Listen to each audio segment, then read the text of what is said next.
So hello, welcome to the video and welcome to Mexico City Airport. Whenever I make a video about the British Airways Executive Club, I usually get some very angry people commenting about how much they hate BA and Avios because they find it really difficult to find reward availability. And I always sympathise, but I never find it too difficult.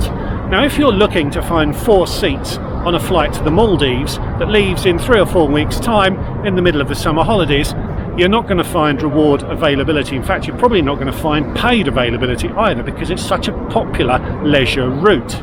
But there are some sweet spots on the redemption chart where redemptions in premium cabins are actually pretty easy to find. New York is almost always available. India is often a very easy place to find premium seats to. And where I am today in Mexico City is the 3rd place that is often quite a straightforward place to find a reward seat from. So when I was looking to use a 2-for-1 and to fly on Iberia in one of their premium cabins, South and Central America beckoned because that's such a strong range of destinations offered by Iberia. And getting back again, well, I could have flown on Iberia again, but it would have been a bit samey going back and forth in the same airline in the same cabin. So I thought this is actually my chance to try a redemption on British Airways out of Mexico City, and lo and behold, a first class seat was available. So tonight I'll be flying back up to London in first class on British Airways, about a 10-hour flight which should be long enough to get a decent feed and a decent sleep, and then with any luck a decent feed again before we land. It's using my 2-for-1, so it's really quite an inexpensive trip all in all. I'll share how much it costs towards the end of the video, but if you'd like to see what BA service is like on one of its longer first class routes, I'll confirm that later on in the video. Stick around! Hi, I'm Matt. I've lived in 5 countries on 4 continents. I've flown over 1.4 million miles. I've visited over 100 countries, every American state, but I'm nowhere near done. So subscribe to the channel so you can come with me on my next trip. So into the terminal, and dear viewer, I have to confess something to you. I'd flown in from Bogota 2 days earlier, and I'd not noticed that there was a 1-hour time difference between the cities. If it was announced on the plane, it must have been in Spanish. So I spent my 2 days in Mexico City on the wrong time zone. It hadn't really mattered, as this wasn't the sort of trip where I was making reservations for stuff, but when I got to the airport 3 hours ahead of my flight, it turned out to be 4 hours before departure. So the check-in desk wasn't open. I didn't actually work this out until I was leaving the lounge several hours later, and I had scripted a long monologue about how unpremium it was to have to sit on the floor of the terminal at the start of this luxurious first class experience. Ho-hum. Even though I had no baggage to check, I sat there for a while as I do like to interact with the check-in team. I hadn't done so in Bogota and had struggled to find the lounge, but after that experience I'd researched where things were in Mexico City Airport, so I decided to check in online and head through security. Quite a line had formed by this point, although there was no queue at security and I was quickly through. You are rewarded for clearing security with a duty-free shop. This is Terminal 1 at Mexico City Airport. I wouldn't say I fell in love with it. Lowish ceilings make it all feel a bit claustrophobic despite the bright lighting. There's a few lounges grouped in a block. They're hard to find as you have to double back on yourself along a corridor which looks like a hospital crossed with a golf club. Eventually I found the American Airlines lounge, who are the hosts for BA's passengers. No dedicated first class facility was available, but there are very few places around the world where special dispensation is made for BA's most premium of customers. The lounge was quite nice. Lots of wood panelling evoking a Pall Mall club sort of feel. It was broken into a number of smaller spaces, and it was quite a nice environment to spend an hour more than I was expecting. A manned bar had a decent range of spirits and beers.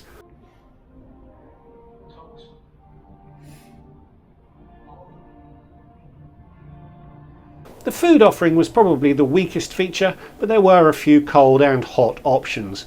I was excited about my first class food, so this wasn't an issue for me. It was only when I asked for directions to the gate that the agent pointed out that there were still close to 2 hours before the departure time, and I realised that my time in Mexico City had been spent in a sort of time warp. When it was time to leave, I retraced my steps to the gate, and as I wanted a printed boarding pass for when I arrived in London, and more on that later, I went to the desks, and they were happy to oblige. And boarding had already started, so I was able to head straight aboard. The gate area was a bit cramped, so I'm not sure how much fun general boarding would be. Onto this 7-year-old Boeing 787-9 Dreamliner. Left turn and through the forward part of the club dormitory into the first class cabin. 8 seats here, 2 rows of 1-2-1 seating.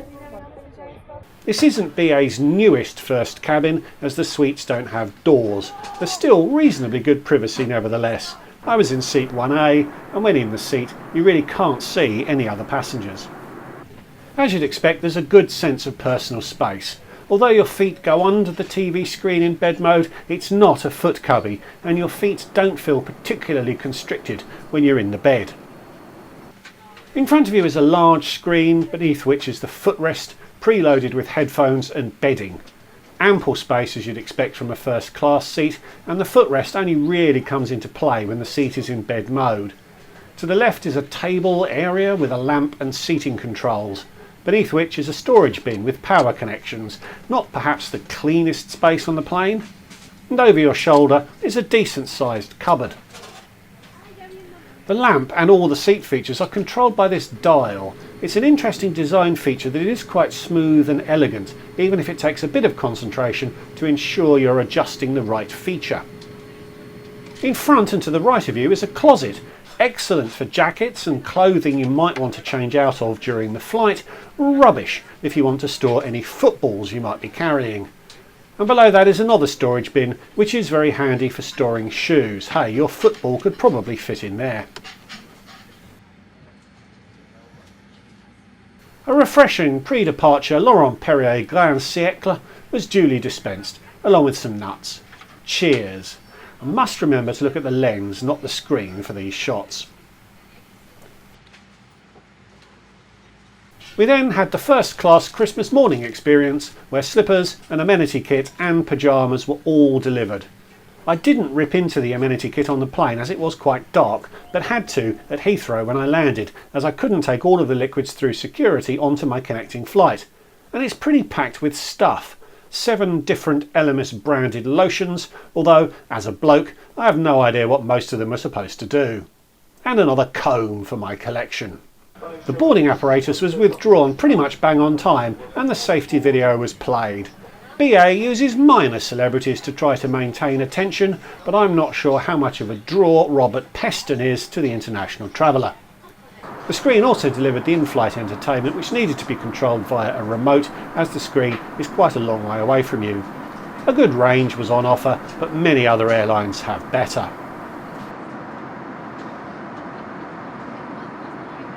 We took off into the Mexico City night, and as soon as the crew were released, it was time for a hot towel. I'm confident you know how to use them, so I didn't feel the need to demonstrate this time. Then the food service started. This was a 10 PM departure, so the crew wanted to get on with it, which I think most passengers appreciated. It meant we merged the pre-dinner drink with the amuse-bouche, but as I was already pretty tired, I didn't mind that service abbreviation. And my bouche was certainly amused, as all 3 bites were excellent. The main table emerges from under the shelf and pivots into place. I'm watching Otto with Tom Hanks here, in case you're wondering.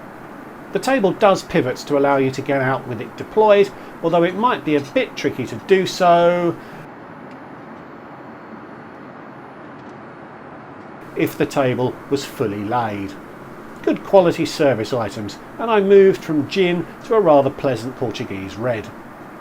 I had the prawns to start, succulent and tasty, although perhaps a little on the minimalist side if I'm honest. Then the short rib of beef, which again was great. I was absolutely pooped at this point, so even though I knew it would diminish the value I was delivering to you, dear viewer, I skipped dessert and the cheese course and went to bed. I changed into my gym jams in the loo, which was a standard airplane loo. More LMS stuff, but you can't criticise BA for having gone overboard with the elaborations they've made for this first class loo.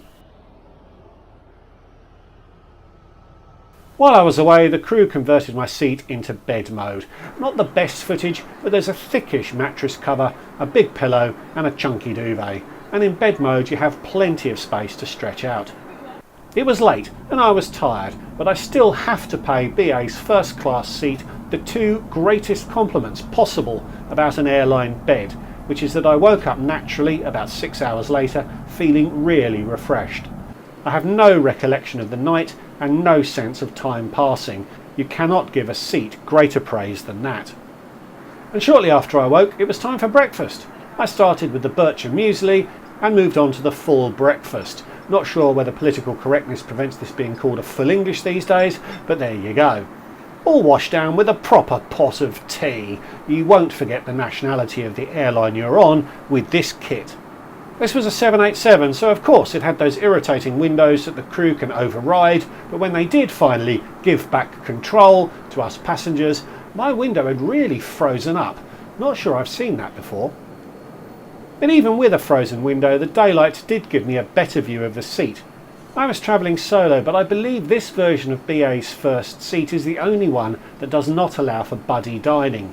It also revealed a few wear and tear issues. These things don't really bother me, but it's the sort of thing that BA really should be attending to if they want their first class product to be considered as such by the most discerning of passengers. Eventually my window defrosted and I could see the descent into Heathrow.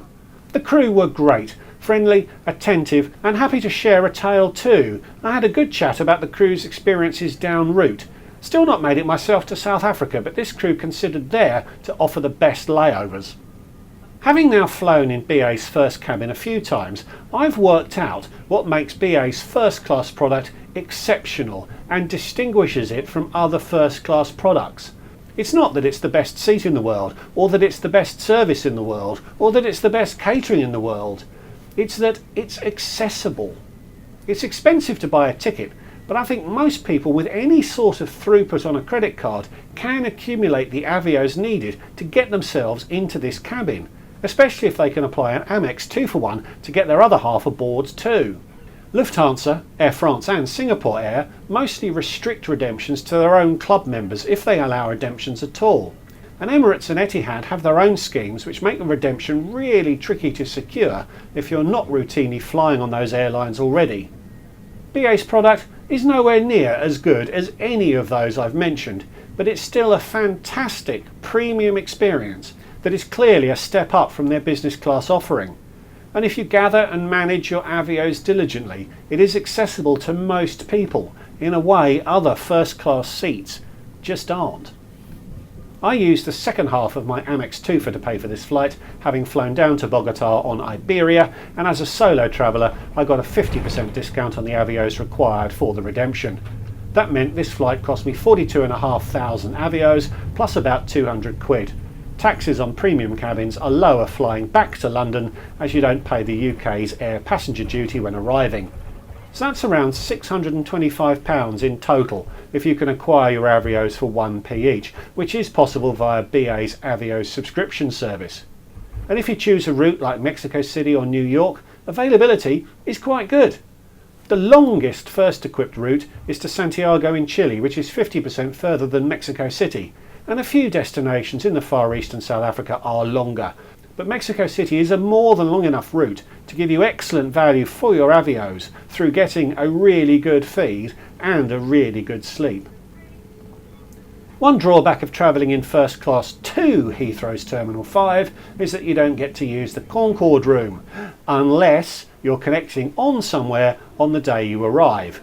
If you arrive in first class, it doesn't matter which class you travel onwards in. So I did what every sensible person should do, which is book the cheapest flight I could find that departed 5 or 6 hours after my arrival time, so I could go and hang out in the Concorde room. I've made a video about that experience before, so I won't make another, except to show here the showers, which I, and everyone around me, was happy that I used after this overnight flight. And I passed the time with some excellent drinks and some fine food, watching the conclusion of the first test between England and Australia. So thanks for watching, I hope you enjoyed it. Please give this video a like if you did, and leave me a comment. Have you ever considered flying on BA's first class? Please consider subscribing if you're new. So thanks again for watching, and I'll see you all in the next one. Goodbye.